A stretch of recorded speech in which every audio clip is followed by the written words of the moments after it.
Ay balak dalhin ang kanyang mahal na si Yassi Pressman sa lugar na kung saan matagal na gustong puntahan ni Yassi bilang pasasalamat at dahil sa pagmamahal niya kay Yassi Pressman at para daw makarelax din daw ito.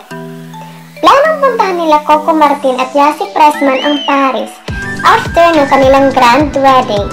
Idagdag pa ang honeymoon stage magaganap sa dalawa after ng kanilang kasal. At sa magkasintahang Coco Martin at Yassi Pressman sa nalalapit na kasal nila ngayong taon sa buwan ng Hunyo ayon sa isang reliable source. Bukod niya sa bonggang kasal na magaganap sa pagitan ng dalawa, ay planado na ang balak na bakasyon ng dalawa after ng kanilang bonggang kasal. Ayon kay Coco at Yassi, balak nilang magkaroon ng kanilang bakasyon sa Paris. Kahit kaliwat kanan ang nakakaabang na mga project para kay Yassi Pressman ngayong taon. Nais pa rin ni Coco na magkaroon ng relaxing moment ang kanyang pinakamamahal na si Yassi Pressman. Ayon kay Coco, kahit na ano pa ang mangyari, kasado at planado na dalhin si mahal niya sa Paris, the city of romance.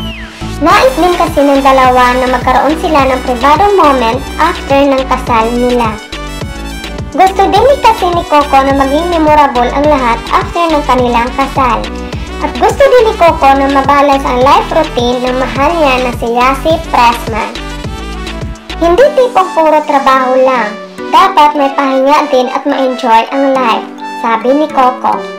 Ayon niya kay Coco, ayaw na niya masubsublan sa trabaho ang mahal niya na si Yassi Pressman.